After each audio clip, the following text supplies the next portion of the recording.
Thank you very much for joining us today for another series in Injecting Security. Injecting Security is an executive roundtable discussion that started at the Cyber Strategy Retreat Conference. The series stresses the importance of integrating security into critical business activities and initiatives. So far this year, we've led discussions about injecting security into systems engineering, health information technology transformation, and venture capital for emerging technology.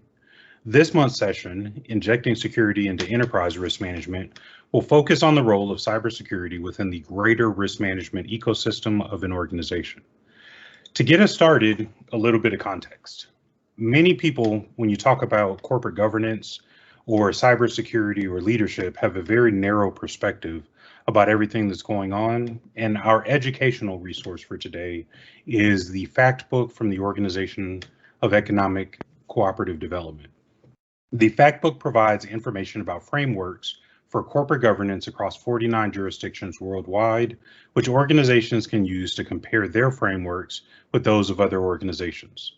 The OECD Corporate Governance Fact Book provides easily accessible and up-to-date information about the institutional, legal, and regulatory frameworks that corporations can use to direct and manage the activities of their business and produce results and return value to stakeholders. The 2019 version of the fact book is the most recent survey from those 49 jurisdictions. The fact book complements the G20 and OECD principles of corporate governance and can be used by governments, regulators, and the private sector to establish good governance, leadership, and management practices. The document is divided into 5 main areas that are crucial for understanding how corporate governance functions, and for our purposes also starts to describe how cybersecurity fits within the greater context of enterprise risk management. Number 1, the corporate and market landscape is very important.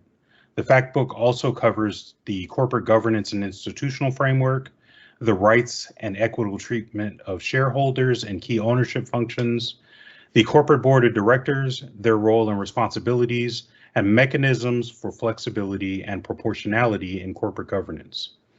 One of the key findings in the fact book is that assigning the role of risk oversight to the board and to a dedicated committee is becoming more and more common in large companies across all of the jurisdictions surveyed. In fact, in 2019, when they did the survey, more than 57% of the jurisdictions that responded now mandate that the audit committee or a separate risk committee addresses cybersecurity as part of their enterprise risk management strategy. With that in mind, I encourage you to download and read the information in the fact book. It's very informative, but it provides great context for the conversation that we're having today. If you haven't met me before, my name is Keon Williams. I'm the founder of CLASS-LLC, and I'm your host for this event. Malcolm Harkins was our co-host and is unavailable, so we have called upon the time, the talent, and the awesomeness of Edward Fry to help facilitate the conversation. And our expert panelists this week will be Warren Gedge, Dave Tyson, and Bernie Wedge. I want to do them the honor of introducing themselves, so I won't read their entire biographies and put you to sleep, but each of them brings to the table great content, great insight, and great information, which you will discover from their introductions, and you will also observe in the way that they approach the topic. Following our opening remarks from the panelists in the first hour, we've set aside the second hour of the session for everyone to participate in the discussion. For now, participant audio will be disabled. However, the chat remains open. Feel free to plug any comments that you have, any concerns. Just make sure that whatever you type is business appropriate, that we stay ethical, legal, and moral, and let's stay away from politics, because enterprise risk management can exist without politics poisoning the conversation. Also, feel free to use the communication features in Teams to raise your hand during the interactive session.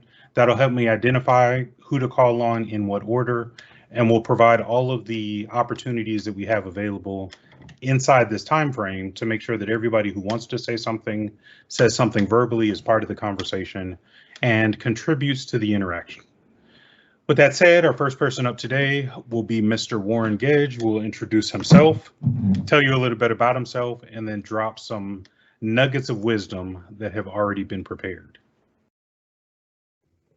Nuggets of wisdom, eh? Well, I'm not totally sure about that one. I do have I have wisdom in things, or at least some people think so, or some don't. But Anycac, my name's Warren Gedge. I currently Chief Technology Officer and CISO for a company called ScriptStrings. We do data management, data integrations. I've got over 25 years of experience doing security and data management application automation within the security realm, from anywhere from defense departments to call centers to organizing energy grids and that sort of thing. Kian asked me about my thoughts on security in the enterprise. And I thought, well, I think I kind of bring a different sort of view. For example, we're currently doing security for the Pentagon, and we're doing data management for the Navy, and we've got other defense departments going and other groups going. So I think the experiences in that might be slightly different, but maybe they'll bring a different point of view. So to me, security in the enterprise is about protecting and reducing the risks to the brand, intellectual property, as well as physical property, the people, and enhancing or being a part of in order to protect. In a way, security itself is proving to, at this day and age, I think, becoming a change leader and at very best a change, or at very least a change driver. I think the way security was thought of in a very traditional sense was a bolt-on or an operational structure that was added on to an organization.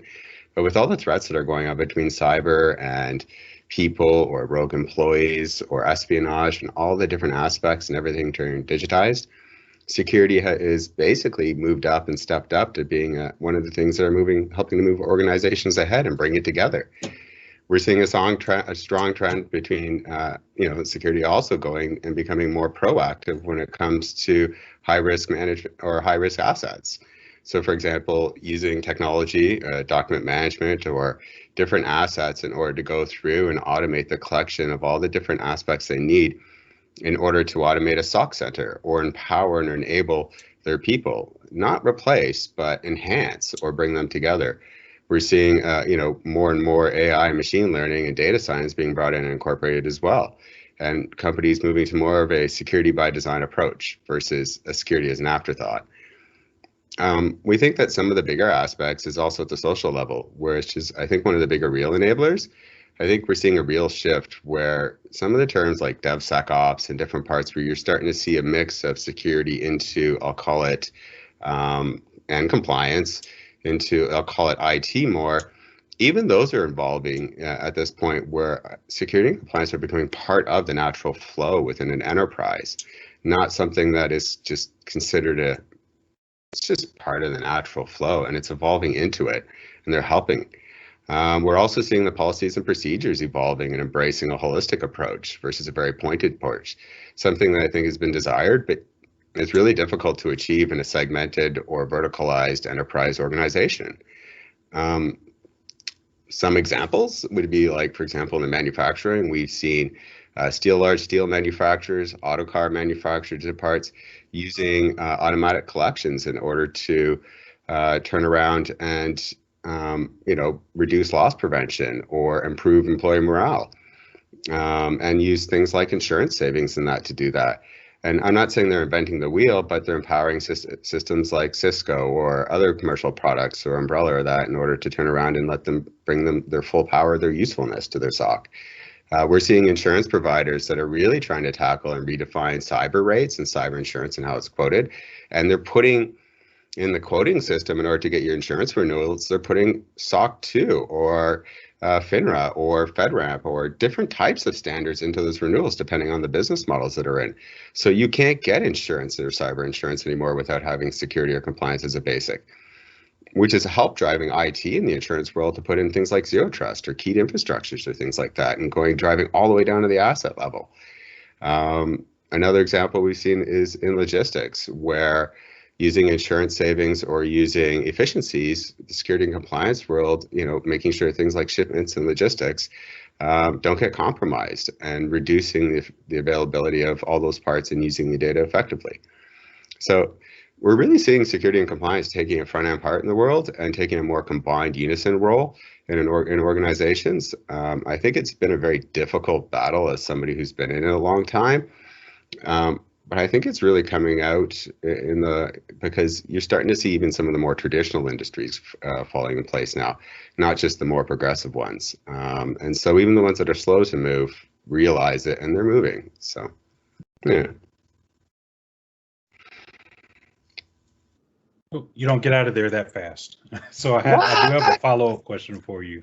Cool. So, you gave a really good description of the impact that security has on organizations. And I know that you've worked for some fun organizations, will be the word that we use for today. But talk about some of the things that you've encountered in terms of the business stakeholders getting on board with the need.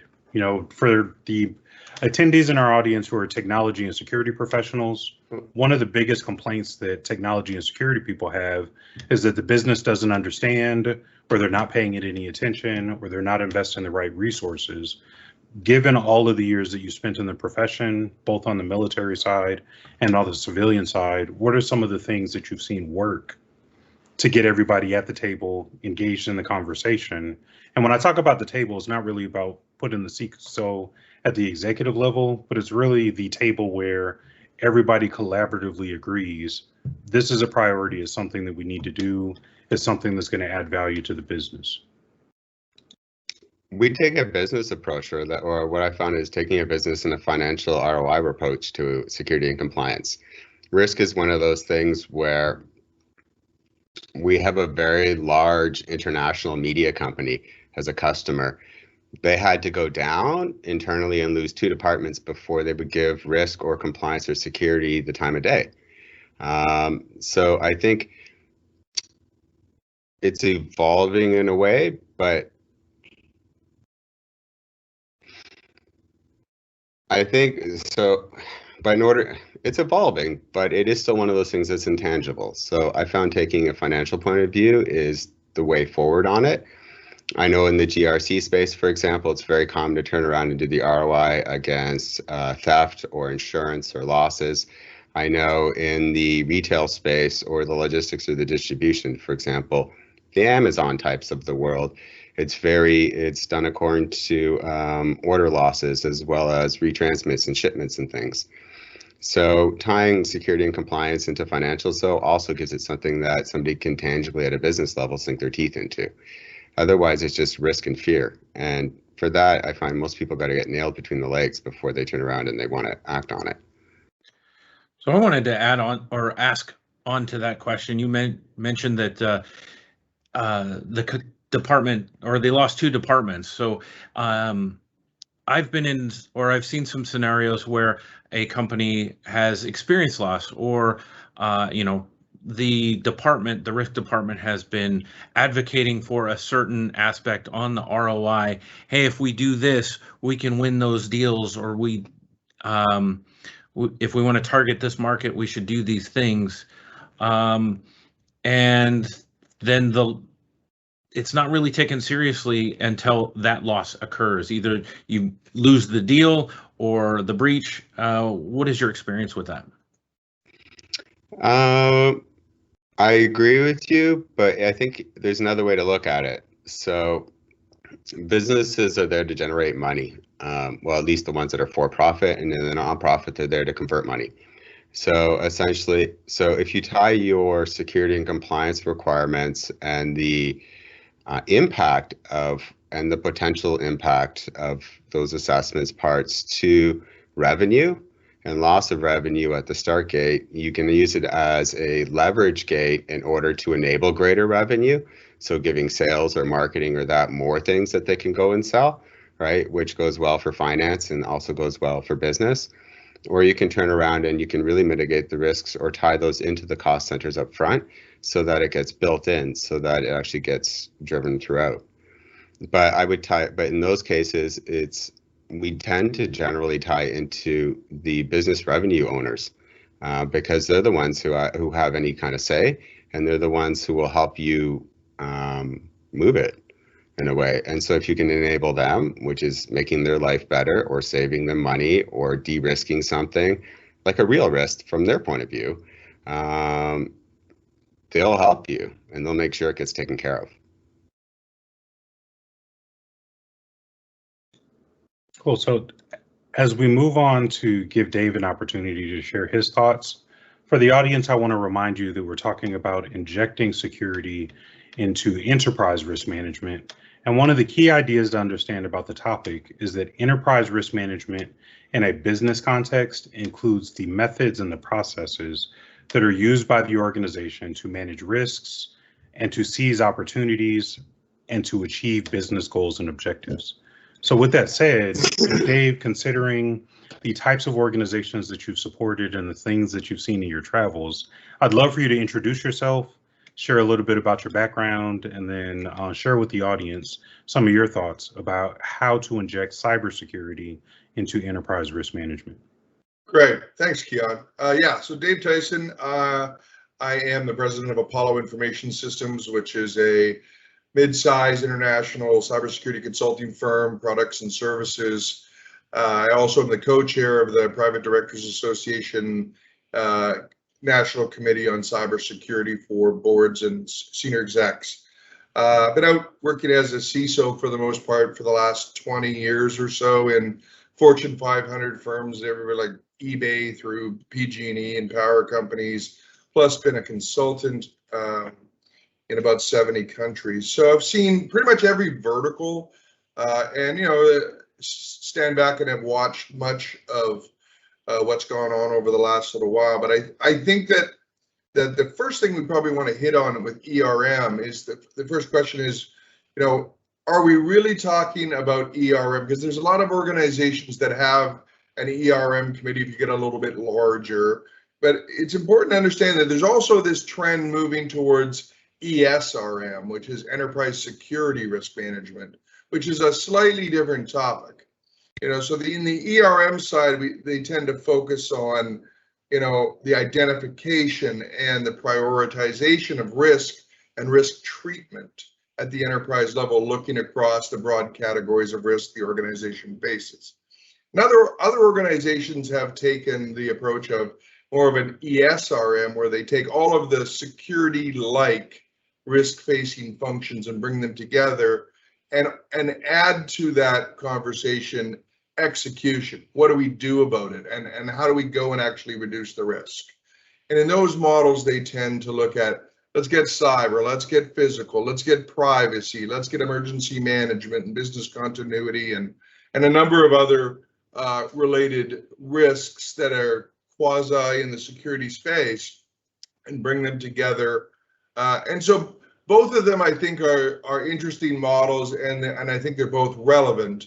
But I've seen people approach it from a different perspective. The Security Risk Committee, which is what I had at PG&E, the utility company in California, where we had some business but all of the risk-facing functions, versus a actual risk committee like we had at eBay. And so they both offer different goals, and making sure that the one that your company is using, you're aligned to, and you're bringing the right nature to that, I think is good. I think the second thing that I would say is, and look, I'm going to pull the pin on the hand grenade a little bit here since Malcolm's not here. But I think that there's got to be, in general, a way to get away from the suboptimal results that most companies have been experiencing. If you look at the investment, the CFO fatigue at spending money on the next greatest tool set, or dumping more money in without any guarantee of results, is very, very definable. And when you start to think about the arguments that have been made over the last 20 years, from the journey from FUD, the fear, uncertainty, and doubt, all the way to this where we are today, which is get aligned to the business. I think that there's been a lot of arguments that have been made, but there's a couple of things that I think that are really important. Lessons learned, I think, are these. One, it's really not about how much money you spend on this topic, and helping the executive and the ERM committee or others start to understand that is really important, because you could spend a wild amount of money. When I got to eBay, we had 5 different compliance tools, looking at how things were configured and if changes were made and all that. None of them worked properly. So the amount of money spent is functionally irrelevant. You have to do it correctly. And we see this trend because of failures in the security space in execution happening all over the place. And I'll touch on a little bit of that in a minute. I think the next general thing we have to get away from is this idea that of benchmarking people that are like you. You know, when I was at consumer packaged goods company in the Midwest, we had the Midwest Alliance, and everybody wanted to know how much you spent on security. Well, that's really great, except that doesn't, you know, what somebody else spends on security has really no bearing on what your risk is. Because if you do it badly and they do it well, or you've ticked off the bad guys and they haven't, or, you know, any number of factors come into play here that, you know, it's not going to inform your, you know, your competitive risk position. And I think the third thing is this whole concept of quantification, because in many environments it can work, and for some CFOs it's very attractive. But this idea that you can quantify the risk into real dollars that are predictable and reliable is not accepted universally. I've seen CFOs say, I've presented the Larry Poneman's results year after year after year, and all kinds of other predictive cost structures, what actual companies have lost. And they'll go, yeah, but I don't buy that at all. The other piece, the problem with these types of quantification models is that they don't inform daily decision making. And the world of cyber today operationally requires a rapid response. You have to make decisions on a day-to-day basis that can be very, very significant. You know, at the time I spent at eBay, we would make 15 decisions a day that could swing $20, $30 million risks, and it was commonplace. And so this idea that we're going to do these long-term annual risk assessments, here's the total amount of quantification, only works if your organization is really set up for that, right? If you have an enterprise risk committee that says every risk that we can calculate could be over $50 million of loss, like at PG&E, then it's got to have a special committee, and you got to have a group that deals with it. And in that case, it works just fine. But for day-to-day trench warfare, making good strategic decisions, I find it's losing it's losing ground as an effective tool. You know, and the other pieces are, you know, that when we go back to the idea of this suboptimal results, I mean, you don't have to go very far into you know, into somebody's security program to see the inefficiencies that drive the lack of effectiveness, the lack of business results, what the business is looking for people to get. You know, go look at any security tool in 50 or 80% probably of the companies that are out there and say, what percentage of the functionality is turned on? How much duplication do we actually have? And when you actually look at the kind of things that stop and get through those controls, you go back to the conversation around how is this informing and how is this protecting us from a cyber perspective at the enterprise level, right? It's like a good example would be the latest craze is XDR, right? XDR, we've taken EDR and NDR and all the other ones. Now we call it XDR. But arguably, and I've had this argument with a lot of people, XDR is the pain you get for doing your SOC and your SIM really poorly. It's all about dragging signals to one place so you can do analysis and get situational awareness, find out what's going on in your environment so you can react to it. Well, if we did one thing wrong, well, we come up with a new marketing term, a new technology, and it may have marginal benefits, but the point is that if we just did it right the first time and took on the tough battles, we fought the business where we needed to, we got the right technology rolled out and updated it when it was necessary. I think it can change the leadership conversation in saying, hey, we've invested and here's the tangible results and here's why we need to go forward and here's what else we need to do. And then I think the last major point I would say is that, you know, coming out of COVID in 2020, you know, I think what we've learned is a lot of business verticals need to act boldly going forward. If you look at the retail industry, who got just massacred, right? You've got chain after chain after chain, you know, Levi's and any number of other retailers who closed 30% of their stores, in some cases more, and they charged off into e-commerce with absolutely no previous experience and no training, and their people weren't ready for it. And they massively shifted their threat profile as a company. So how does their overall risk, when I talk to executive teams and say, did you know that when you went to e-com, you're attracting a whole different set of folks as it relates to bad guys and threats? And, you know, they don't know that. They made the business decision because they had to. So when you think about, you know, this idea of acting boldly and letting the business really change, it's also, you know, marrying that risk into that process, I think, has become critical. Certainly the work that we're doing at PDA is to try to inform the executive leadership team of what this looks like and how do you govern this kind of risk. But, you know, there really has to, in my humble opinion, I think we have to have a tougher conversation at the strategic level, you know, and when you think about it in terms of, you know, a lot of people use the words align to the business or connect the strategy to the business, but, you know, that's a euphemism for the most part. You know, they're still chasing vulns all day and trying to secure security programs. And instead of saying, how do I make this business more competitive?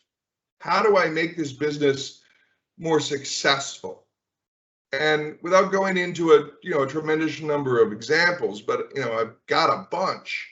But when you actually start orienting the conversation, whether it's in the ERM committee or just directly in the business, getting out from the shadow of IT, you know, and getting into the business specifically, because the changes will follow, the IT stuff will follow. But when you actually get into tough conversations with some of the traditional activities that we have done in this industry, sit down with the VP of audit and say, here's your 100 things on your list you want IT to do, which cost money, and which ones of these, if I do, actually reduce risk to the company?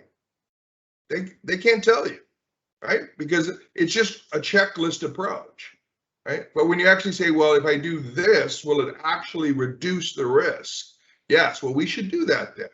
Because running around patching things all day, if you don't own the identity, doesn't actually reduce risk. The bad guys will just roll the patch back. And we see it all the time in major incidents. So thinking about changing this business conversation and getting to a place where we're having a real business conversation about priority, getting out from under IT and saying, this isn't about the IT, even though IT is absolutely critical to the business's success, it has to be a one conversation. It can't be IT and the business. It's got to be about securing the business and making it more successful. Anyway, I'll probably leave it at that, but I think that's sort of the way I'm thinking about it these days. You weren't joking when you said you were dropping some grenades. Hey, it's what I do best. So Ed, I think Dave set you up for a good follow-up question. Where do you want to take us? Yeah, I've got a number of different questions here, and to start off is first, you know, how do you? The audit committee, the information security has traditionally been part of the IT, and it has been IT and security versus the business, and business risk has, you know, they're worried about sales numbers and insurance and fraud and and making that sale or closing that deal or raising that funding, whereas IT is about patching that system and reducing that. And generally, there is the two different risk managements. You know, you'll have your CFO running a risk profile, and you'll have your IT team running a risk profile against the organization. How do we get those more aligned? And how do we get the security professional or the security risk to understand what that CFO is actually concerned with? Yeah, no, fantastic question. So first off, it's courage, because it's not an easy thing to do. And when I was at SC Johnson recently, I went in, sat down to the CFO and said, okay, what do I have to do to explain this stuff and make it relevant for you? And that, at the most basic level, you've got to create a common language, right? Because if they're only interested in return on investment, well, it's going to be a very narrow discussion. But let me put it in perspective. So at PG&E, when I got there, the first thing I did is go around and see the officers. Chief customer officer, I say, what's the biggest thing that pisses you off, pardon my French, about IT and security in general, right? Here's the onslaught. Well, we do 12 million truck stops at homes a year, and it takes 12 minutes to do each, or 11 and a half minutes to do each truck stop because of the time it takes for the thing to dial up and do all the security. So long story short, we came up with a whole new way to secure that, create a new solution that cut the truck stop by almost 50%. So now 12 million truck stops times 50% efficiency, we can do a heck of a lot more with that time. The next time I asked for money to that leadership team, I had no problem getting it. My point is getting into how the business succeeds and how you help it succeed. Can be a technology solution, it could be a process, and it could be just doing things differently by understanding where the pain is. Now, that doesn't mean that we're not going to patch. It doesn't mean we're not going to do those things. But those are not strategic conversations. Those are tactical at best. And that shouldn't be in the boardroom or in the executive meetings, because it's just going to make it harder because it's not a common language. But when you talk about, one of my clients is one of the largest BPOs in the world. They have 100,000 people in call centers. We turned their entire security strategy to be business focused and used it in their marketing program. And they literally went out and took market share because they're now, we're the most secure place in the game. And their competitors had to shift radically to try to catch up because of all the things that we did to protect their consumer data in a way that was marketable, right? It didn't change the cost structure. It actually made it more profitable for them because they could charge it back. But the point is that it's about getting into the business and what I call ruthless focus on the business. It's not enough to just talk about it. You actually got to go live the life. Excellent. That reminds me of a time where I went into the CFO and I asked him what he thought was a different level of risk. What would he think is insignificant and that sort of thing? And specifically asked him in financial terms, and he goes, "Oh, you're speaking my language. Okay." Now, I want to. It's very true.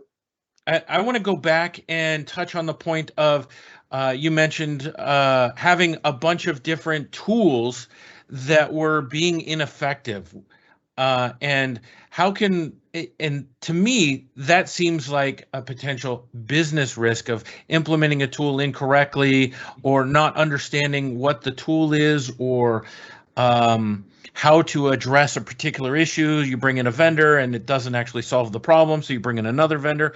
What are some methods you can do to help, say, reduce that risk or understand the actual problem? Well, again, first thing is have an actual requirements document before you buy something. What do you expect this thing to do? And if you're just, you're supposed to use technology to automate and make you more effective, right? That means you should have a process up front. You should have, what's a requirements document? Great question. So a requirements document is an actual document that specifies this is the functional and non-functional requirements I require. So if you're buying a DLP system with a bunch of rules and those rules engine, that rules engine isn't encrypted, then you got a problem, because if a hacker gets in there, he can start changing the rules, right? And then he can offload whatever he wants. So the point is, you have to have a set of rules of what you expect the thing to do, first off. Second off, it's got to get deployed correctly, right? So that what actually gets put in is right. And then third off, you've got to be able to deal with the drift. So, you know, what happens typically is you put in a tool and something happened. It blocks something, it stops something, because you didn't think, you didn't learn, you didn't put it in passive mode to start with. You just put it in, and the business screams, "Whoa, you're stopping us from doing business." What happens? The lowly IT guy who runs AV or the endpoint or whatever turns it off. And then you end up one day with 5% of the functionality because it doesn't actually deliver anything, right? And that's the problem, you know, because it's not actually a strategic investment to get a return. It's, I'm either checking a box or I'm putting something in that I know I have to have because somebody told me I got to have this. But in the end, it's degraded in value, or its ability to keep up with more sophisticated threats. And, you know, that's the problem. That value isn't there. So trying to explain to a leadership team, you know, wow, look at all the great results we got. That's what now we need to talk about the future is a little tough. Most of the folks that I meet don't have either the tools they need to tell the story, and they don't have the results that they really should have, but they have all kinds of technology. They got all kinds of stuff. So, you know, I think it's really important that you get the stuff that matters the most, but it's got to be that, again, it's got to be tied to ruthless prioritization. You know, when I said, when the guys moved to e-commerce in a huge hurry, right? And I said, "Ghoul, what's your experience with fraud?" And they say, "We don't have any." Well, you just went into the world where your entire online relationships with your customers are going to be subject to fraud. You better get used to it. So understanding what you're trying to accomplish is really critical. It's not just patching and passwords and identities. It's understanding the business, because if you go racing into IoT or you've got a whole bunch of legacy ICS systems, there's ways to solve these. But it's, you know, what is it that the business really requires?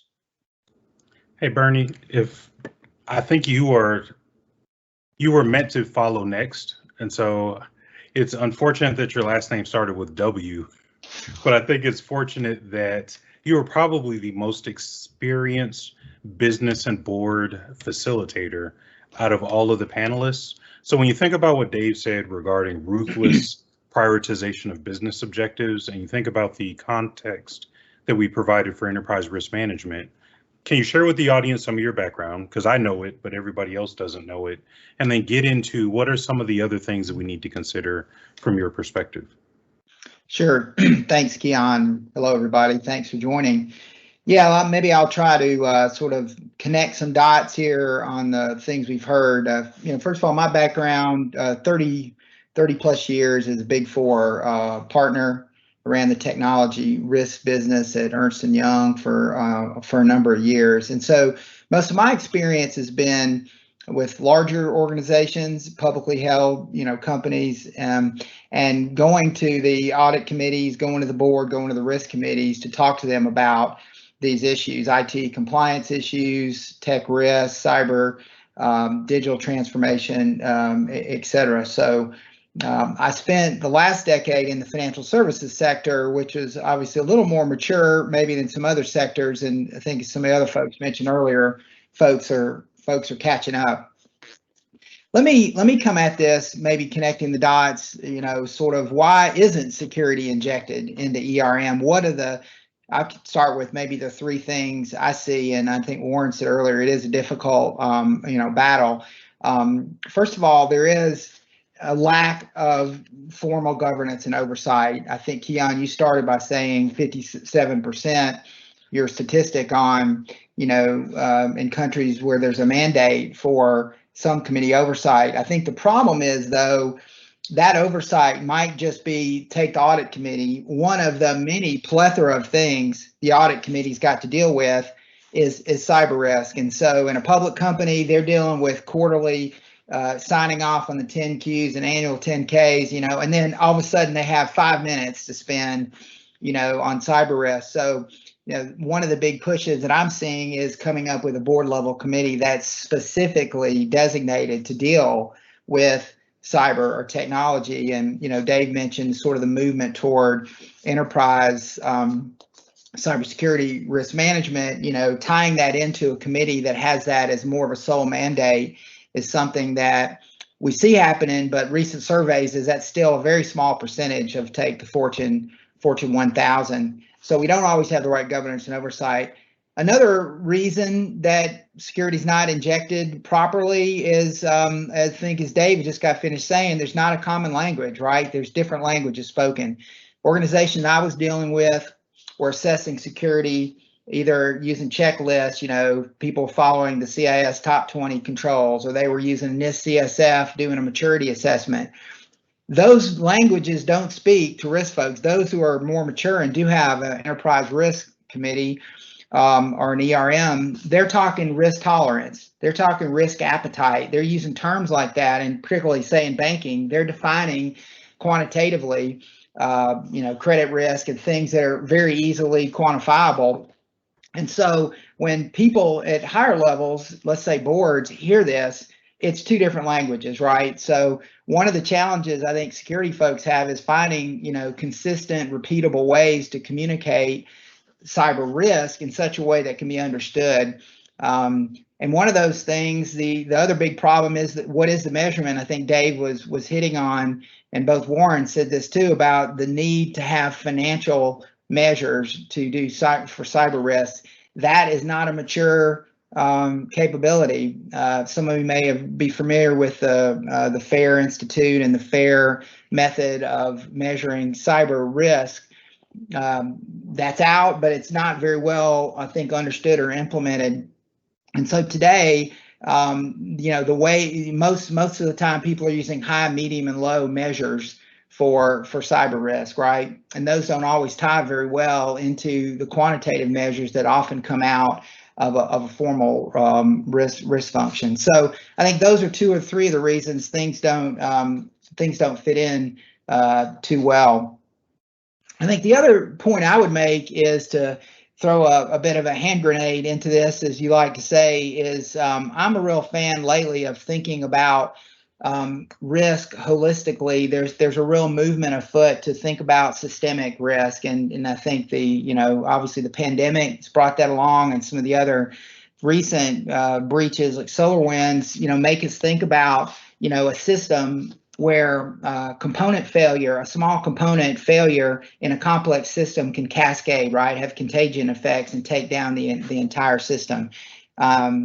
And there's a number of organizations that are talking about sort of thinking about systemic risk, even broadly. And cyber is just one aspect of this. So the hand grenade I'll throw in is that, folks that are dealing with technology need to think about the entire digital business system more broadly. Cyber risk is critically important, but cyber risk is one of the technology risks that a digital system can be brought down by or threatened by, component failure, which may not be a cyber thing, but, the reliance on, our architecture that's often dated, right? Legacy IT, et cetera. And there's many more. There's a recent ruling in the Delaware Supreme Court, or a recent comment by a Delaware Supreme Court justice that some have written articles about, where they said boards must be able to demonstrate credibly that they're thinking about systemic risk to the organization, which really opens this can of worms even farther, is thinking more broadly about not just cyber risk, but systemic risk. And maybe the final point, I'd make is to, connecting some of these dots is how do people make progress in this? And I do think small steps are necessary to try to progress this ball forward. So take quantification, though it isn't probably a very well mature practice to, as the other speakers have said, to quantify cyber risk. But there are things you can do to prioritize risk, and as I mentioned earlier, talk in the ways that organizations and ERM functions talk. For example, even if you just define risk tolerance and prioritize what is the tolerance risk that we have, and would certain threats to certain types of assets, be it the e-commerce system, as Dave mentioned, or our supply chain or our order fulfillment, would those threats reach a tolerance level, a risk, at least at some level that you can try to quantify, even if it's not, perfect science. I'm a fan for taking small steps, and even if it's not perfect, moving in the direction of trying to put some quantification or prioritization, because I think high, medium, and low just doesn't seem to work in the CFO's mind, in the board's mind. They don't understand it. They can't benchmark it. So those are a couple of thoughts I have. Another small step is religiously using risk registers. If you speak to an ERM person who runs an enterprise risk program, they're thinking in terms of risk registers. Hopefully people know that concept, but taking a risk, documenting it, again, trying to quantify it, look at the treatment, and being organized. That's one good way that a cyber risk program or a CISO and a risk security organization can fit risk into an ERM program. So I'll pause there, Keon. Hopefully that helps a little bit, and then we can open it up further. I think that was a good start. I do have one follow-up question for you. The information about the Delaware Supreme Court finding and their comment was new to me, so now I have homework. Thank you very much. But one of the things that I found very valuable in financial services is that most mature financial services organizations have an enterprise risk statement where they say these are the tolerances, these are the boundaries in which we are willing to operate, and then anything that falls outside the boundary drives some kind of action or remediation. And with that in context, since you spent so much time in financial services, can you give a little more details about systemic risk? And then if other people are going to follow me on this journey to research what the Delaware Supreme Court said, I think it would also be interesting to hear from your perspective, what are some good ways for organizations to start thinking about and addressing these systemic risks that they're facing? Sure. I think the main difference, first of all, when you think about systemic risk, is that you with the normal way of looking at risk. Let me go back on that. Is we think about, right, likelihood or probability times impact equals risk, and that's the traditional ERM approaches, and that's how things tie into enterprise risk programs. You mentioned, the problem is today a very small component of a digital system might not be deemed to have a very big risk when looked at a component level, but the problem is the contagion effect. That one component breaks down, and the rest of the system may also break down. So we have to think about those risks and what their upstream broader impact to be. I think that's the simplest way that I would talk about looking at it. But you're right, Keon. The language you mentioned it. ERM programs have a risk appetite. In financial services, we talk about risk appetite.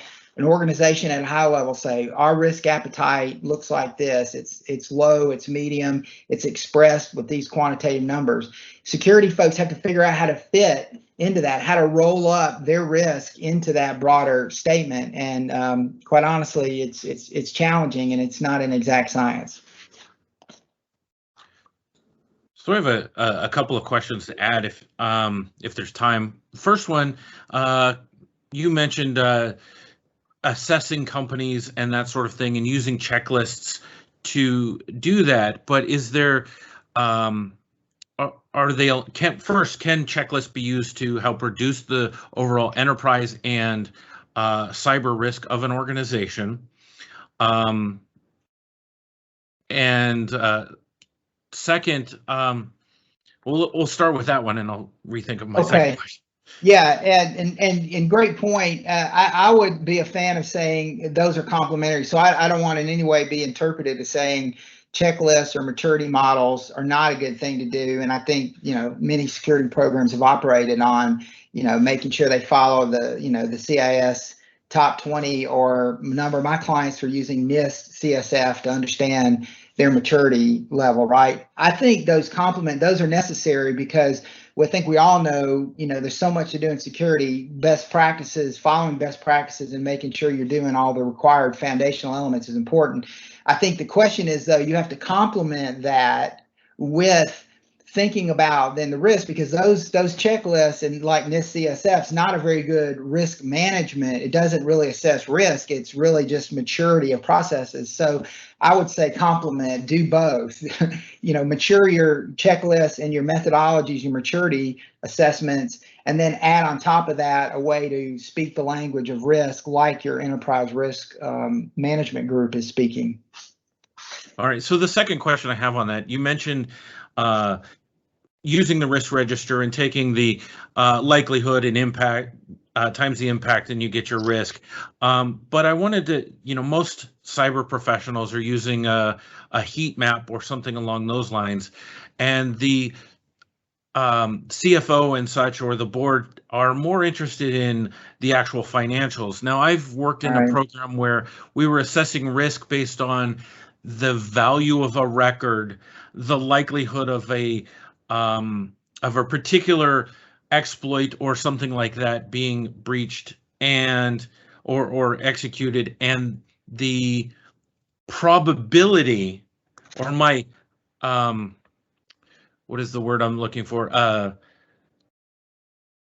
The likelihood, or my confidence level, this is going to happen 20 to 80% of the time, or it's going to happen 80 to 90% of the time, that sort of thing.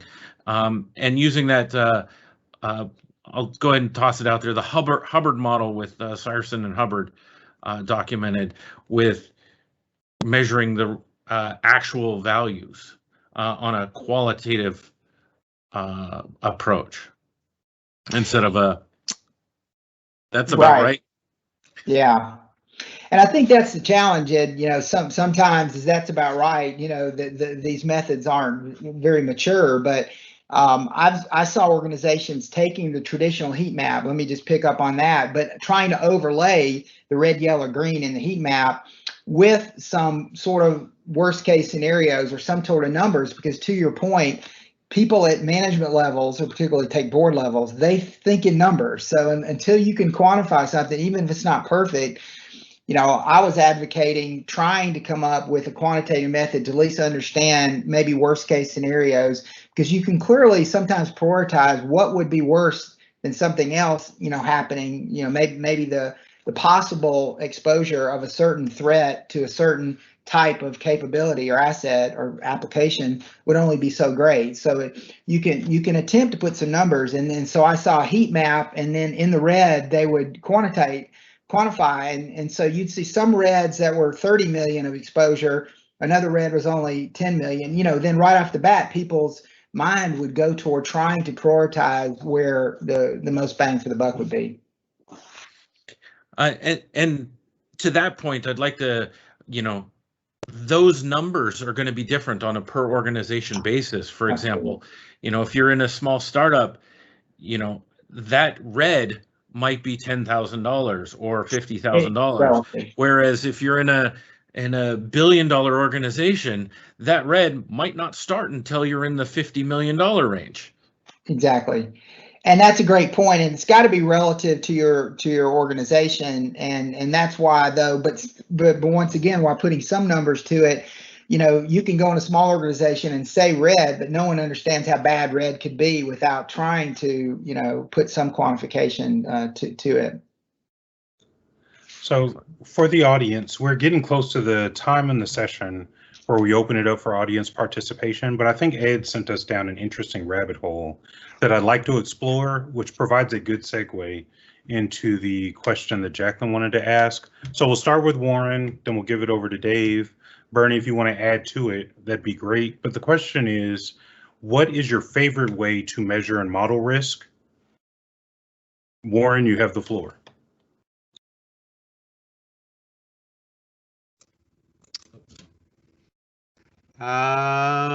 My favorite way to model risk, I tend to bring in the FAIR method.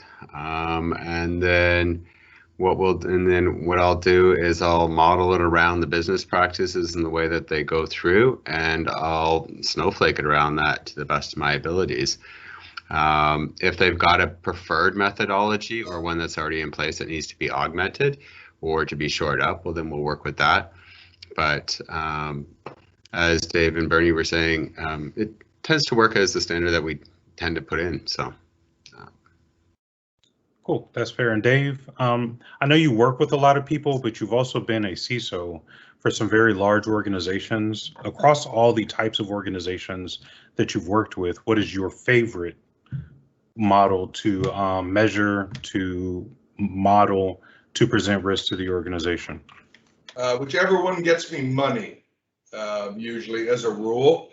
Well, whatever one lands with the board and the leadership team, I used to use the semantic honeycomb model. I've used a lot of the traditional models, but as a general rule, depending on the organization, I try to align to, their maturity and their size definitely drives model choice, because some things are more effective and easier to do, but they're bigger, right? So I know folks that'll do the NIST CSF, and that's really awesome, but they'll only do the top, 11, 12 categories versus the whole 107 below that. So I tend to focus on what are the biggest hits to the potential. Bernie talked a little bit about what's the possible here.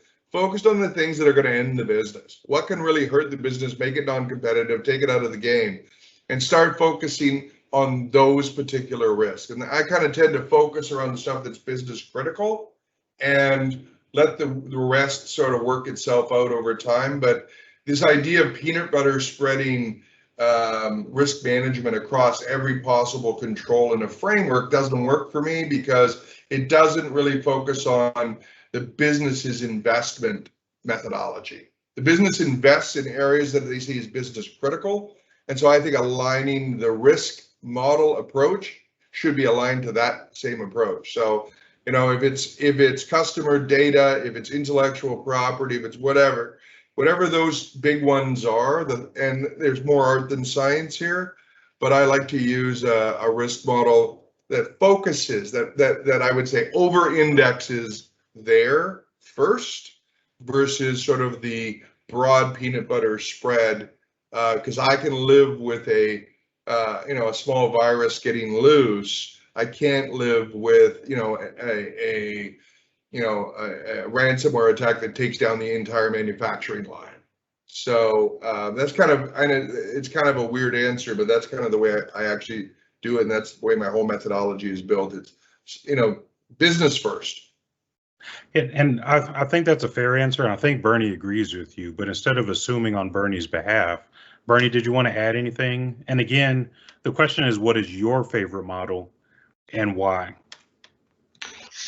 Yeah, no, and I do agree with what Dave said about the not peanut butter, and I love how you talked about the assets. I would just say the best risk assessments that I've seen, the models, are ones that talk about not an application or a database, except they talk about a business capability, the e-commerce system, the order fulfillment system, the intellectual property of the organization, the M&A, merger and acquisition plans. Think about those capabilities and map and model against those, because once again, top management, they can understand that. Often I've seen risk assessments that model against an application. People don't understand what that application does, what's data, what business function does it really fill. So think about business capabilities when you do your risk modeling. So that would just be what I would echo. Cool. And Ed, I know that you were a co-host, but I think you're in a good position to answer the question as well. Kind of considering all the things that you've seen and done in places that you've worked, what's your favorite model or methodology for communicating and mapping risk? So one of the things that I'll try and start to do is use a framework and address the types of things. So I've used like the ISO 27001 and 31000 just to address it, but I try and align that with the business. What is the function that we're trying to achieve? And my very first question was to go to the CFO and say, hey, what is completely unacceptable to you? If we were to be hit with this, you know, where would we go out of business, or where could we not recover, and that sort of thing, and then go from there. Okay, what could we recover from? How would we address these types of things? And then go through and just go to each of the businesses. What is your biggest concern? And what data do you have? What are the deals that you're winning or not winning because of this or that? And then, but also I want to take into account the supply chain aspects of those types of things, where the smallest little thing could become explosive and bring the whole thing down. I think that's a fair approach. And Jacqueline, as you prepare to come forward, if you want to take yourself off of mute, for the audience, one thing that I found that works out really well is to ask a bunch of questions to the right people. And so if we ignore all the models completely, I've had a lot of success in a couple of areas where we start the project by saying, who are all the stakeholders who have any influence on the organization? And then we ask all the stakeholders the same questions. What do you care about? How do you get your bonus? If something breaks, what is the one thing that breaks that causes you to have a really bad day? And whether we end up talking to 3 people or end up talking to 30 people, you learn interesting things about the preferences and the tolerances and the priorities of the organization simply by talking to a lot of people. And so with that, Jacqueline, if you want to go ahead and ask your question and maybe provide some context, that would be great. Sure. When Bernie first started his introduction, he mentioned the FAIR method, but then since we had that last question, you all sort of really answered my question. It wasn't so much is FAIR the right one, but it sounds like you choose the method that is right for your group. Now, I did have a follow-up question. I have a good C-suite, but this is an area where they are all not on the same page, and I'm actually just going to play this for them later this week. How is it? Somebody mentioned, you got to get kicked in the balls, and you've got to experience some pain before you can really start to take these things seriously. Now, if you have had those things happen to you and you are probably a little ways out from that pain, how do you get your suite to refocus on the things that are important in the context of security and compliance? Hey, I think that's a great question. We're going to go in order. So Warren, you can go ahead and tackle that first. Then we'll do Dave. Then we'll do Bernie. I have some great ideas, so I'll drop a grenade. But before I do that, we'll let Ed go as well. Okay. So if you're removed from the pain, typically we'll go in from a business ROI perspective, but even then it's about them understanding, and it turns into a little bit of an education piece as well, and then getting consensus along with the value or what the pain means to the company so that it can get some sort of tangible or agreed to loose tangible parts. But even then, sometimes it comes down to also being able to show how much that pain will disrupt or cause havoc on the business afterwards, and what that means from a financial aspect. I don't find it's a hard one actually. If the more you get removed from it, the harder it goes through. But we like to go at it from a financial aspect, and then showing and making them see or understand or agree to what that pain level will be. Because sometimes even if we perceive a pain, so for example, if somebody's corporate websites go down, I've had executives who don't care. If it gets defaced, so then they care. But if it goes down, they don't care.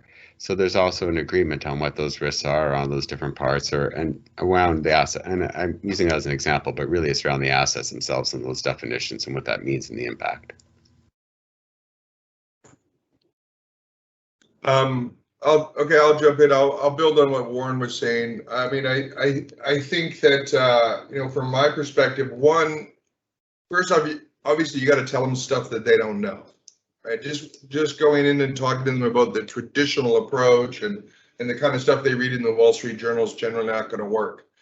What I like to do is if you know the things that matter the most to the executive team, and some of this is more art than science. So when I talk to the chairman of the board of a company and he, as the CISO, and he says to me, I say, what are the 3 things that you can't live without that you would be willing to pay to protect? What would you be willing to invest money in to protect? And you know, he says to me, well, obviously intellectual property is a really big deal. I say, cool, but your products are on the shelf and any engineer can reverse engineer that product and figure out how you made it.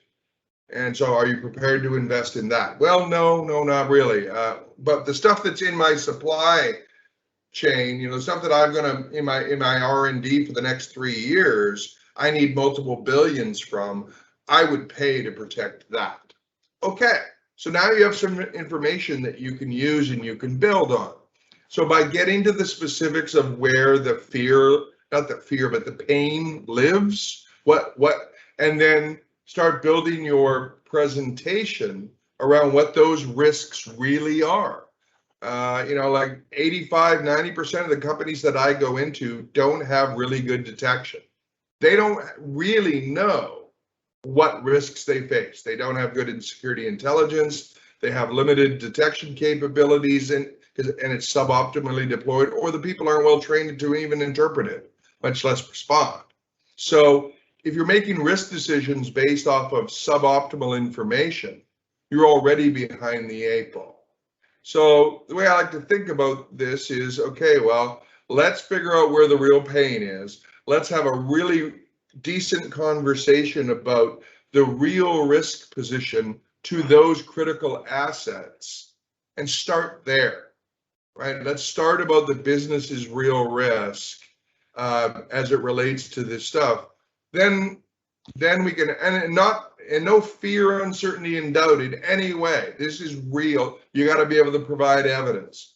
But I've done it successfully, you know, for the last 14 or 15 years, and it's actually easier to do than you think. But by focusing on what's critical, you get into a conversation where you get away from the stuff they don't care about. Because you're right, they don't care if the website goes down. As long as they're able to receive orders and do the majority of the things that create value, then that's fine. But focusing on the value creation aspects, typically, I find to be the most effective. Yeah, and I'll just add, I mean, Dave's spot on. You know, I think that's the focus, what's critical, and then maybe hopefully Jacqueline, your organization and others are doing tabletop exercises to get them to walk through a simulation of now what would happen if that thing was attacked, we lost it. You know, that makes this real for those folks, and you know, if they've had one pain point, you know, take that opportunity to walk them through all the other possible pain points, because that one is, you know, around the corner. That could happen, you know, too. So hopefully you're walking them through a simulation or a tabletop.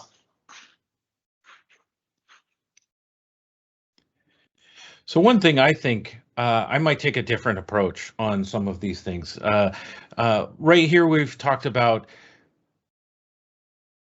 working at preventing loss, and the ability to, or the mentality may be a little bit different. You might get a little bit better results if you're removed from the pain of a loss.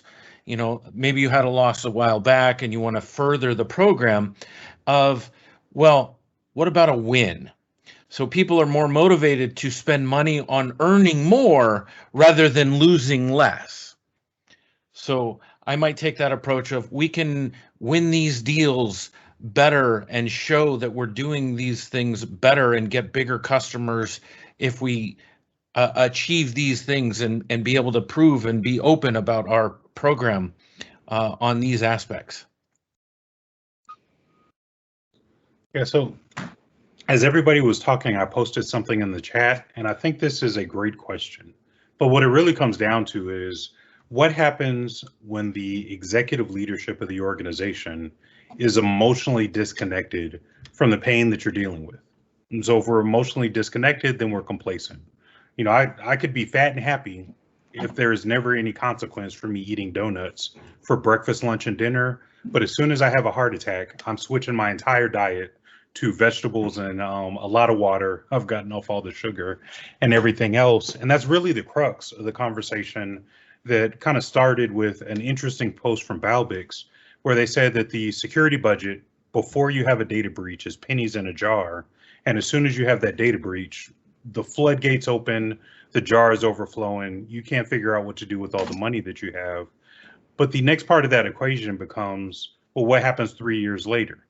Now you're 3 years removed from the breach, and leadership is saying, hey, we gave you so much money you couldn't fit it in the jar. What did you do with all of that? Without anybody considering that technology has changed in the last 3 years, our risk profile has changed, the threat actors have changed, everything around the environment has changed, and you have to continue investing, which takes us back to where Warren and Dave got us started, where people have to understand what is the context and what's the scope and what's the impact, and ultimately, just in plain, simple English, why does this matter? If we're calling it a risk, why is it a risk? How much do we care about it? Is it the most important thing that we're going to address? Because the resources that we have to address it are limited. And if there are 1,000 risks on the risk register, but I have budget for 3, we need to pick the top 3 things. And so, yes, go ahead. Can I just add one thing on that? Because I kind of take a fundamental different view. I mean, all due respect to Balbix, because I know it's a real thing for sure.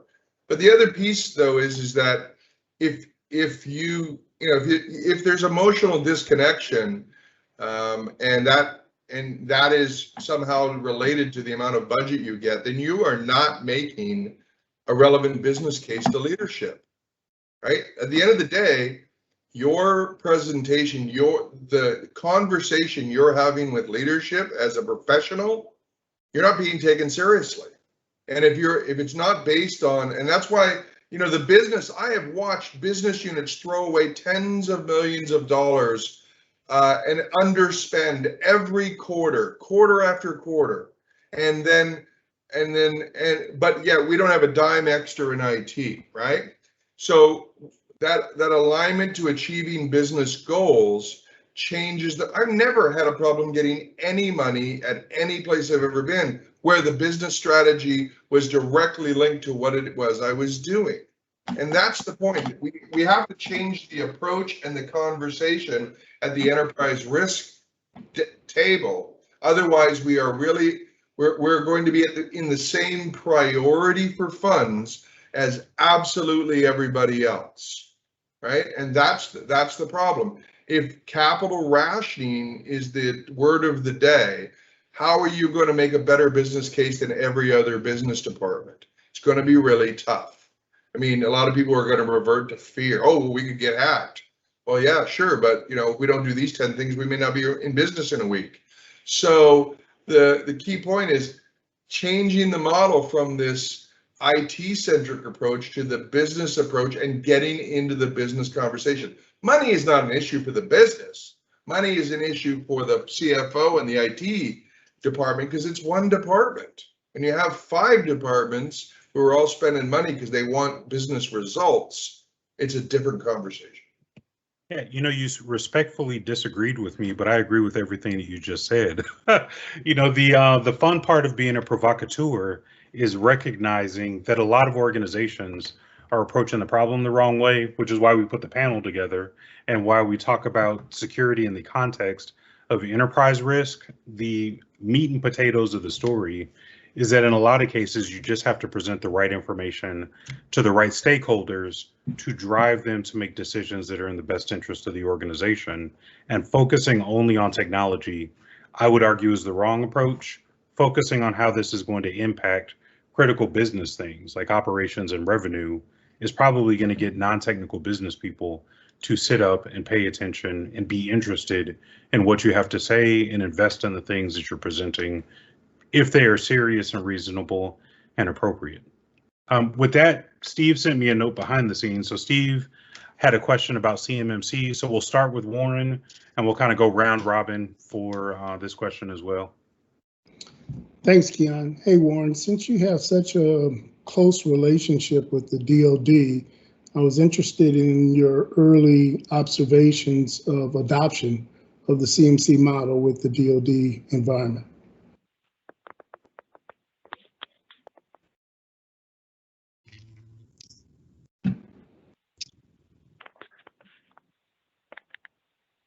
It's a little off topic, so you can take your time and think about it. I know it was a curveball. Yeah, it's a little bit of a curveball. I'm trying to think of answering that in an appropriate fashion. I mean, is it a wait and see attitude, or at your level? I'm sure you're talking about some of the high end DoD contracts. I'm sure they've already done quite a bit of work in the CMC environment. So I would say, like many large organizations, they're moving into being a predictive and forward-thinking organization. They're not satisfied with the tools or the way things are right now, and they've moved already, at least in the conversations I'm in. It is a business-first conversation. Technical last, security last, like everything follows from the business side, and they've switched to being, and they're really trying hard to become agile and bring it together in a way. They're not satisfied with the enablement that they have at the moment on the tool side for enabling the business processes. And so they've been bringing in tools to business specifications, not the other way around. They've been switching things to help advance and bring it forward and tie it together. But they really are trying to run it like a corporation. I agree with a lot of things they're doing right now and the ways they've been switching it. That doesn't directly answer your question, but sort of does-ish. All right. It gave me more insight, so I appreciate that.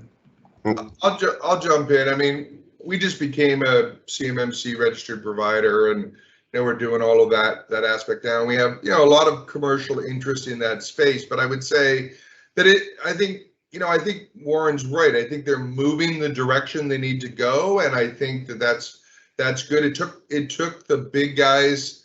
Originally when it first came out, they said, "Oh, well, the primes are the people that have to, give the direction. They have to tell you to their subs what level of security you're supposed to be up to. Are you a level 1, a level 3, a level 5?" And I think that a lot of organizations, even at the prime level, still were struggling to institutionalize that process. And we do about 40% of our business is with the DoD, and I would say that we get a kind of a different message depending on which prime we're talking to. But I agree, it's directionally correct. It's good to see. I mean, COVID was an unfortunate side effect that really put a wedge into it. But given the scale of how many businesses are out there, it's at the end of the day, it's another model that you have to be good at. And again, like everything, how you do it matters. You could spend a lot of money or a little bit of money complying, and getting it right will be a big determining factor. Yeah, nothing else to add for me other than your last point Dave made is, I think the challenge all of you who are managing organizations on this call have is it is just another model. And the clients I were dealing with were struggling with the fact that they were already having to have a SOX compliance, do a SOC 2 report, PCI, now come CMMC. It's just it's very difficult, and the cost of compliance to maintain all the different approaches. Are they not seeing the relationship to 800-171? I'm sorry, can you say about the thoughts about the relationship? Yeah, so are the DoD contractors not seeing the relationship between 800-171 and CMC? If they're not, they're not paying attention. But I mean, realistically, the CMMC exists because, because the DoD did not have confidence that people were doing the right things and being compliant with the stuff they were supposed to be complying with already. My point. Right. Exactly. And so when you look at 800-171 or even the DFAR or any of the other stuff, right? It's how serious are you taking this? And some folks, again, part of the problem is, again, if you don't know what level you're supposed to be compliant with, level 1 to level 3, it's a big gap, and what you're measuring against, because when you go into the online system to actually highlight all that where you are compliant, it's basically against that framework. So even if you're level 1, it's kind of over the top. But, and again, I know we're a little off topic, but I think it's a it is a good thing to understand. Thank you. So Ed, did you have anything you wanted to add to that? So I don't have any direct experience recently with 800, 171 or 853 or CMMC. So, but as you pointed out in the chat, each of these kind of build on each other and relate to each other. And my experience with the frameworks and such are more on the private side. The SOC 2 framework, the ISO framework, the Cloud Security Alliance framework. And those types of things. And each of them kind of state something just a little bit differently. We've, in my experience, we've wanted to work with some government contractors and that sort of thing. So addressing this and figuring out, from my perspective, I'm not going to have a different control set for different things. I'm going to come up with a blanket control set that's going to address all of the aspects of my risk management, that's going to align to my business, that's going to align to the levels that the CFO and the company could do. If my critical is going to be different than your critical because the size of my business is different than yours.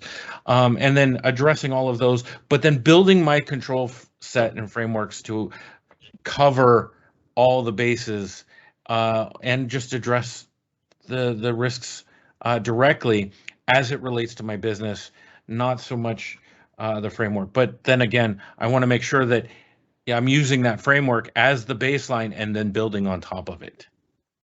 Okay, and you kind of went in the direction that I would have gone. So instead of rehashing what you said, I'm going to share with the audience, because we don't have any questions in the chat, one of the things that I tell to my graduate students. So periodically I teach graduate students, so they let me poison minds and direct attitudes and perspectives. But the thing that we've agreed, or that I have influenced the idea about, is that most businesses are bad at business. They just out-earn their stupidity. And so you think about companies that you've encountered that are doing really well financially, but if you look at the business practices, nothing that they do makes any sense, but they have a whiz-bang product or something is going really well. If you take that concept, and this is to each of the panelists, and then if people in the audience want to jump in and share ideas, if you take the idea that most businesses are just bad at what they're doing, but they're generating enough revenue to keep operating, or they're generating enough value to return to stakeholders and to shareholders and the people who are interested, how do we really get security engaged in the conversation as part of the management of risk, and less about the technology, but really just to support good business practice? And so again, we'll start with Warren and do a round robin through the panelists, and then if anybody has anything that you want to add in the chat, please feel free to do so. You're welcome to participate. This is the interactive portion of the discussion. Okay, I'll go first on the interactive part. So I think it depends on where the business is at their state of growth and how that gets injected in there. But if you're a medium to large business, compliance and security now becomes something you need to grow your business, because if you want to do business with other companies, you need to hit certain standards at a minimum. Otherwise, you can't grow your business, which means you can't grow your revenue, because any of the big players, they're going to have some things in place and you need to be equal or greater. If you're a large enterprise or that, even if you're the one setting the standard, you have a whole procurement area and you have a whole sales area, and you're making and selling something. And in order for those things to go on, and for your vendors to go, you do need some form of standards across that. Otherwise, your bigger customers and the bigger ways that you make your revenue can't do business with you. You lose the checkbox. It's as simple as that, because they're not willing to risk things. So I think depending on where a business is at its maturity level, and depending how it ties into revenue, you can really take security and compliance and you can shape it in a way so that it helps enable revenue growth and tie it into the processes in a way. On that though, there is an interesting topic if anybody wants to take it later, and that is security and compliance and data modeling are not necessarily aligned within enterprises, because data modeling hasn't changed for 20 years and security and compliance have. But at a social aspect, that's a different topic. Cool. Dave, how do you want to jump in? Yeah, I agree with Warren. Certainly, it depends on the size and I would add it depends on the type of business. I think as how fast the business is evolving. I've been in businesses that are 100+ years old that are struggling with the concept that they're now a technology company. So cultural clashes are developing at multiple parts of the business, and other ones they were born digital in the Silicon Valley and they move very, very quick. But the move fast and break things of the Silicon Valley is really cool and really fun, but it doesn't actually promote much in the security space. So the culture is really, I think, really matters. And when you see organizations, I was at an organization where the technology budget shifted from 100% CIO to 60% CIO, 40% CMO in 1 year. And the 40% of the spend primarily went on outside the firewall. So on Facebook, on social, on other types of things that where you don't control, in the SaaS environment where you can't affect policy. Consolidation plays where you centralize, centralizing risk.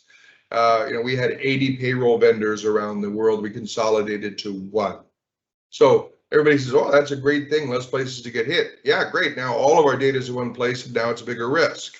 So, these are not better or worse. These are just different. And so the pace of change for those who are in, hardcore digital transformation or through M&A are taking on entire new areas of business. We see a lot of that in the M&A space. One of our clients is a manufacturer that bought an airline, part of the airline manufacturing business and part of the healthcare manufacturing business. No previous experience, right? And so it changes so much about the way in which you operate. Different frameworks, different compliance requirements, different threat actors, any number of other things.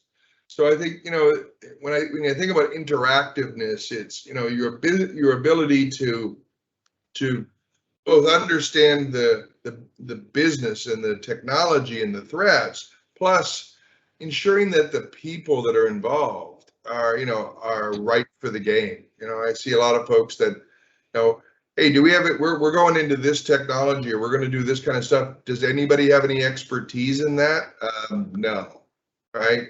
When we first deployed our data lake, when my last employer, and there was nobody who was an expert in the 3 new technologies we brought in to support the data lake and how we're connecting that to the supply chain and manufacturing. We had to learn it as we went.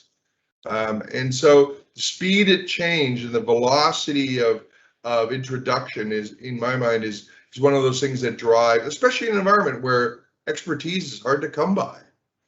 You see when you talk to folks about, hey, how are you getting resources? How are you securing the future of your security function? Some people are really innovating.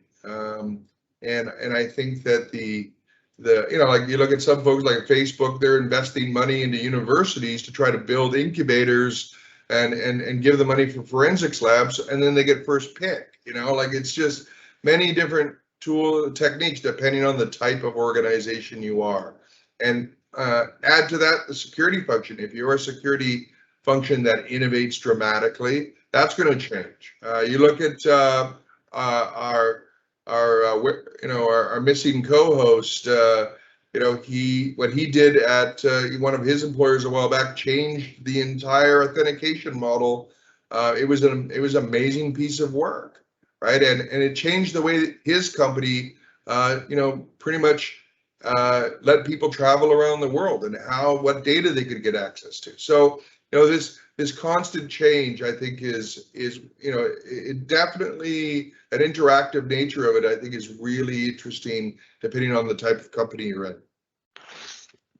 The only thing I'll add will be, how I've seen people try to do some of the things Dave is saying is, as your security team gets bigger, they embedded security folks, into the business functions and decentralized organization or into the initiatives. The whole idea in large organization of the BISO, the Business Information Security Officer, was taking hold if you haven't already done that. So sort of embedding people, because it's to some point, as Dave said, these new technologies, maybe people aren't an expert, but if they start going to the staff meetings of that function, they start listening what's happening, they can embed themselves into how the processes are going to be changed by the technology, then you can certainly, impact that change at an early enough stage. So sort of the embedding is key.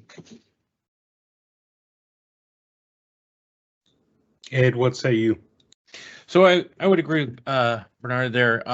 One of the things, but I think that also goes both ways, embedding security into those teams, or setting up a security champions program where you bring those teams into the security fold and picks a person or a function within those business units and have them come to the security meetings, but then also have somebody from the security team go out and embed inside those business units to bring that back and make sure that everything's aligned.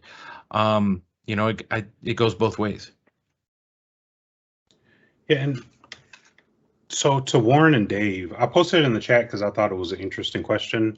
Ed and Bernie already addressed it, but from your perspective, is the security champion just a good idea, or is the security champion and implementing that type of program actually a good practice that improves risk management? I'll jump in. I agree wholeheartedly with them. I mean, I think that it's matter of fact, I think it's table stakes in some organizations. You look at the big banks did it years ago. The larger the organization, I think it becomes critical. At PG&E, I had that very thing. I had liaisons in some of the other organizations I've run programs. I had liaisons that sit in those staff meetings, like Bernie spoke about, so that there's no surprises, so that we can do what it is we do earlier on in the cycle, so you get in before the decision's made, before the money is spent. So I think all of that's critical in being efficient at what you're doing and try to head off common mistakes, because God knows there's lots to figure out, and it's the simplest of things. We had a business line that deployed an app and forgot to, after they were done with it, they forgot to take it down, and it got taken over by bad guys and put into the wrong app stores, and customers were downloading it and getting infected. So the bad guys had stuffed it full of malware. Well, that understanding of what's going on in the business can affect the entire organization. Warren, did you want to add anything? Well, I think unless you have somebody representing at the table, I don't think it'll exist. In a small organization, people wear many hats, but as you grow, priorities, budgets, P&Ls, all things get broken up and get segregated or segmented. It doesn't matter how flat people say they are. There are hierarchies in there to make companies function, and they break up into different areas in order to scale. And if you don't have a security champion as you're going through that, it's no one's job. And the coming back to it in the end and retrofitting it in or trying to bolt it on it doesn't work. So then you end up with a cultural shift, because now you have to start to bring it in so that it's part of the way that people work and not something extra. So I would say a security champion, in my opinion, is a necessity once you get above small. And that doesn't necessarily, need to be a super duper expert at the first, but, it could start out with somebody just making sure it's at the table and it's questions that are being asked and that things are being addressed. And then as it grows, sitting those people in with the different groups to make sure it's part of mind. And it's not to be greater or worse, but at least to be equal to other people that are at the table, so that, it's not a surprise. If you don't have somebody screaming, nobody's ever going to listen. And it doesn't mean you have to, I'm Canadian. You can do it with a smile. You can say please and thank you, and you can be very friendly about it. But you push them, right? Sometimes you just got to have a little bit of a hot cattle prod or a little iron down hidden secrets to poke them a little nicely. But, you smile while you do it. But, yeah, if you don't have anybody doing it, nobody's going to care. Not till it's too late. So we seem to have consensus that the security champion is not just a good practice, but it's an imperative practice. Cal asked a great question. In the chat. Cal, if you're willing, I'd love for you to expand on it and share a little bit of context, and then the panelists can provide some feedback about who the security champion works for. Sure, be happy to. So the reason I asked the question of who does the security champion work for, I always think about going back in the old days is who's responsible for QA, right? Do you put quality assurance on with the development team, in which case they'll run right over the quality assurance if they are running up against the time zone, the timelines that they had to deal with. So when I think about security champions, and Warren sort of touched on it, is he an independent individual who can have some level of force, or is he buried somewhere? Because if he's really under some other organization, a line of business exec who's driving certain pieces, he might not be heard. I know for in the banking side where you have some derivatives folks, their objective is get a new app up and running. I don't care how long it lasts and when it dies, as long as I make enough money in the first 30 minutes, the rest, who cares, right? And so the securities champion's liable to be run over. So I was thinking about where does the guy belong that he can be heard and actually make sure he's providing the function he's supposed to provide? Yep. So Warren, you get first stab at that. Sure. So to me, security champion or compliance champion, or that function of a business part, represents two hats. One is protecting the business and one is protecting the customer. And that can be broadly defined and depends on the vertical and depends on what they're doing. But if they're protecting the customer and making the customers happy, that's good for business. If they are protecting the business and keeping it doing what it's there to exist to do, that's good for business. As for the power or the authority, I think in order to get an equal stakes at the table, where it's not about being above or below, but just being equal at the say, and that either needs to be at a financial level if they're financially driven, which I would say into or into the executive table if it's more of an equal distribution depending on the structure of the organization. But they do need an equal say at the table just so that they can they can be part of the considerations or part of the thought process when doing things or just doing regular business. Yeah, I'll jump in, Keon. If the question refers, and Warren was getting into the power of the person, if it refers to sort of where organizational they report, I've certainly seen different models. Large organizations, the people actually are part of the security organization, so they ultimately report through the CISOs. But I've seen smaller organizations where it wasn't a full-time role. These individuals were in the business, and so they reported up through the line of business.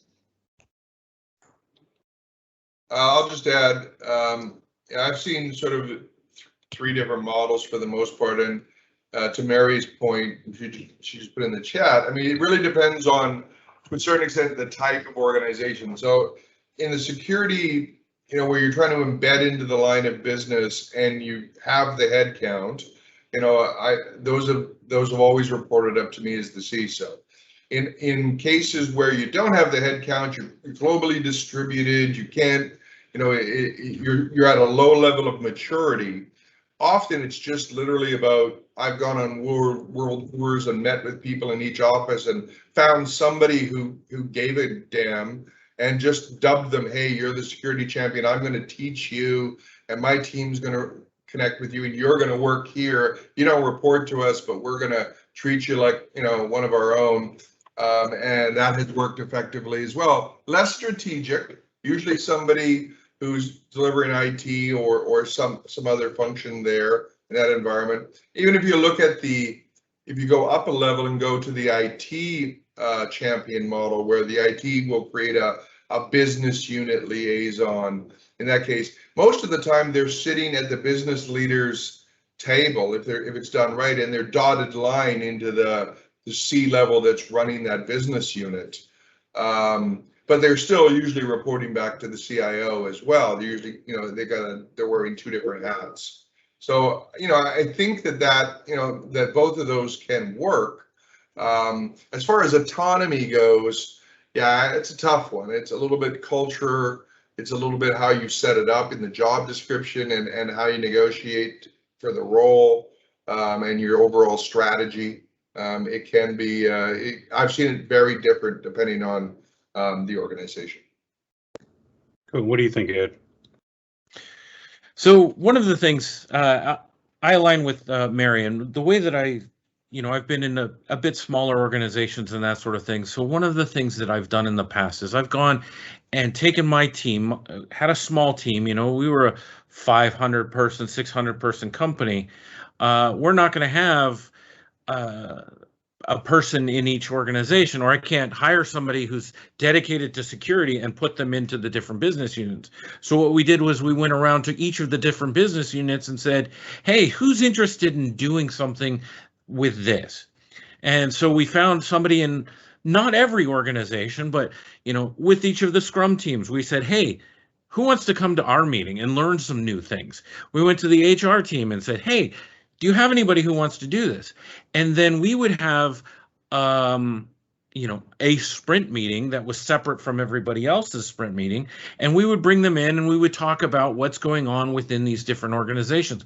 That brought information into the security department so we can do risk assessments and then say, hey, have you thought about this? And then they would take our education back to their team when they had their Scrum meetings or their meetings with their department and say, hey, the security department or that department's talking about this. And they identified these risks or potential risks within our process, or they connect the dots because we've taught them how to do that and bring all of that together. And it's the way I think of it really is a force multiplier. Security really needs to be everybody's responsibility, but if people don't know that it's their responsibility, how are they going to be able to act on behalf of, reducing risk within the organization? Well, if you tap somebody and say, hey, help me get this message to your team, that's the way I think of the security champion. I think I just had a Vulcan mind meld moment with Ed, because the entire time we've been sitting here, I've been thinking, the best tool I've ever seen to get security champions all over the place is the tiered organizational hierarchy that you have in NIST.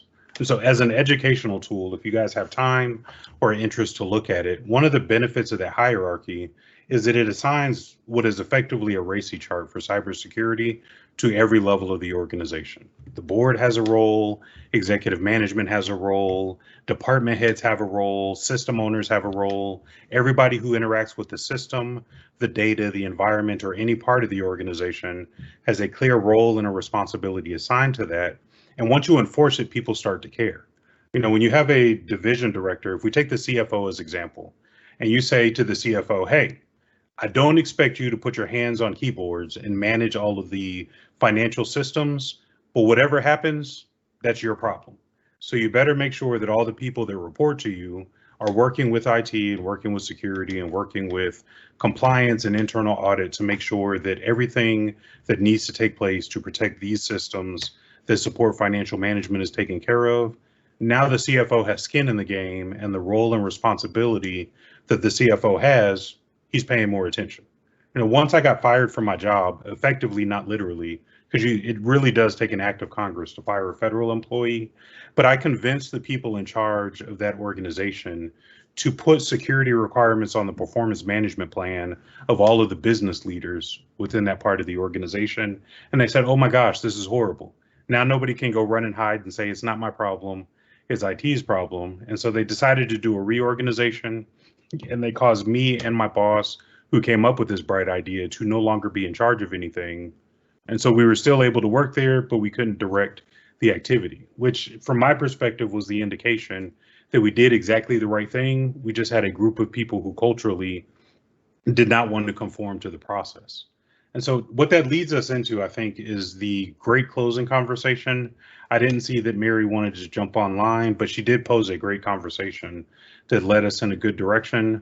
For each of the panelists, starting with Warren, I'd love for you to answer two questions. Question number one, what is a closing thought that consolidates your perspective about integrating security into enterprise risk management? And then question number two, and I'll lead by example and respond to Andrea's question about the NIST document. What is a good tool or reference that you can point people towards that is going to help them learn about and apply the information that we've discussed today?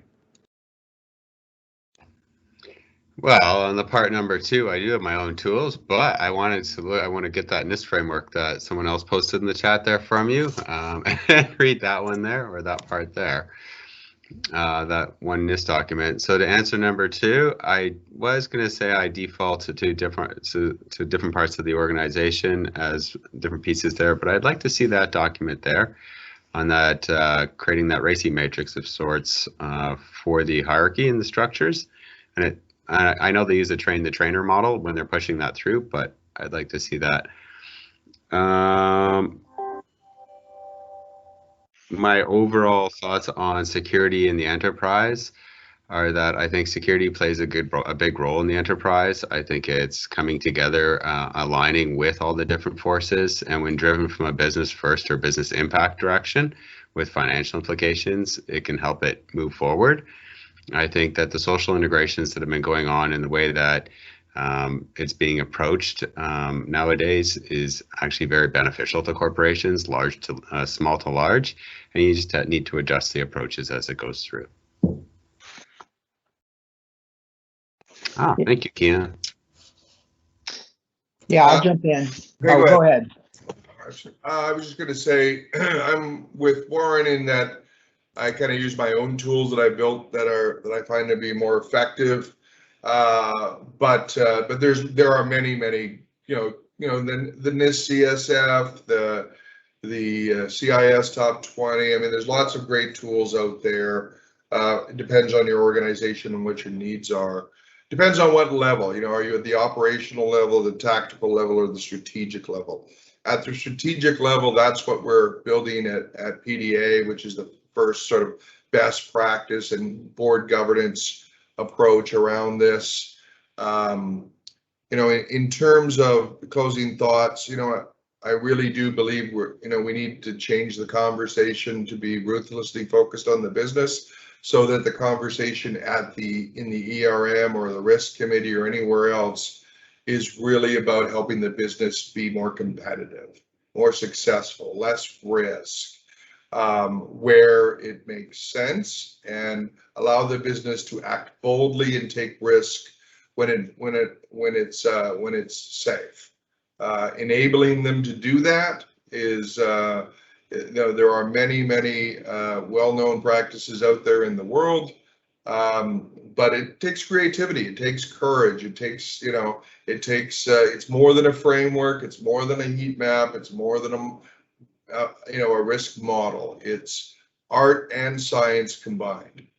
And I think for us we're going to have to get past the days of things that are not dynamic. Asymmetric risk, which is cybersecurity 101 here, is about the ability to react to a constant changing environment. And the items on a risk register, they're all great, but those things are not designed for agility. But you need to be able to have agile conversations, just like you want to build agile products and push them into the market.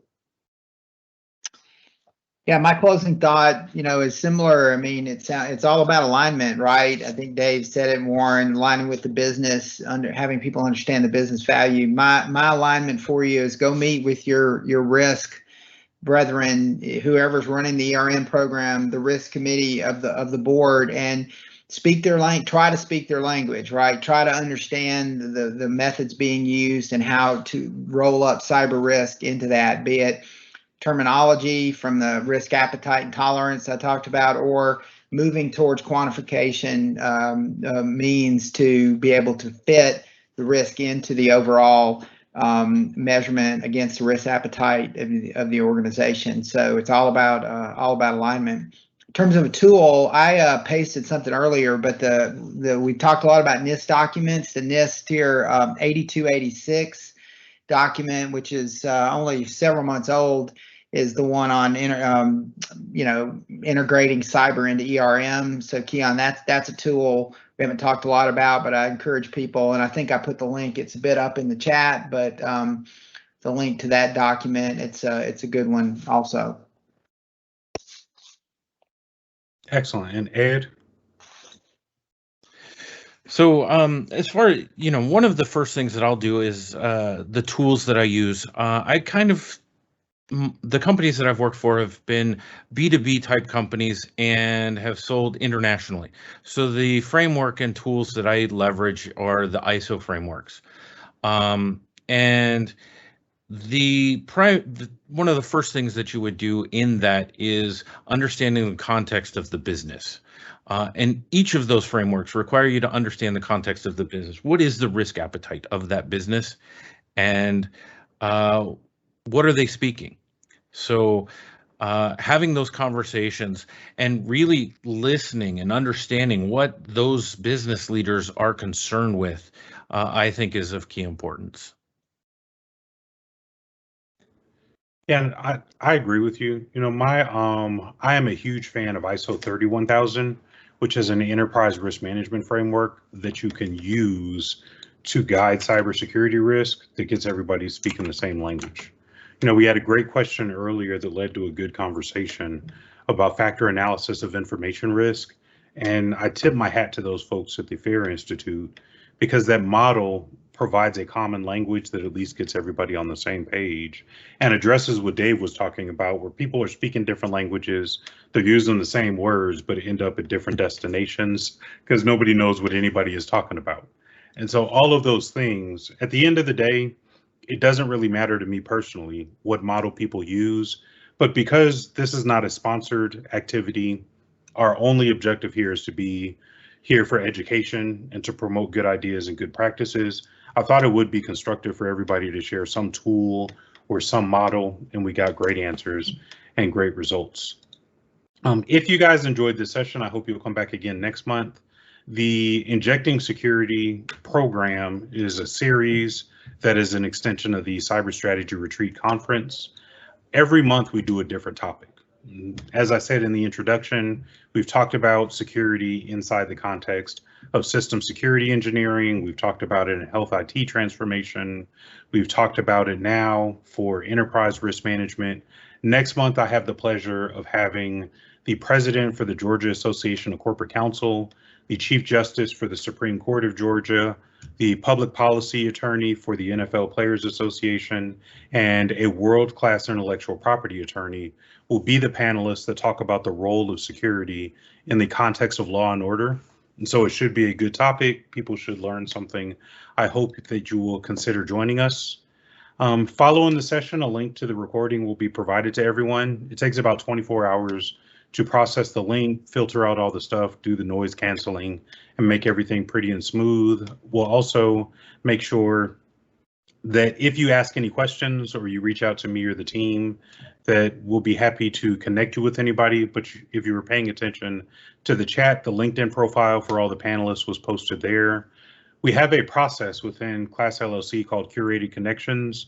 If you would like a direct introduction to one of the panelists, I'm blessed to know all of them personally, and on behalf of CLASS-LLC, I really appreciate everybody hanging out with us. Thanks to Bernie, my favorite business guy, to Dave, to Edward, and to Warren. And although Malcolm couldn't be here, he was with us in spirit and helped organize a lot of the content and the ideas. So I also want to give him recognition as well. To all of our audience, thanks for spending a portion of 2 hours with us, whether you're here for the entire 2 hours or you just came for part of it. This would be a very different conversation if it was just me and the panelists. So thank you for joining us. Thank you for hanging out. Thank you for sharing your thoughts and your ideas. I hope you all have a great day, and I look forward to seeing you at the next session.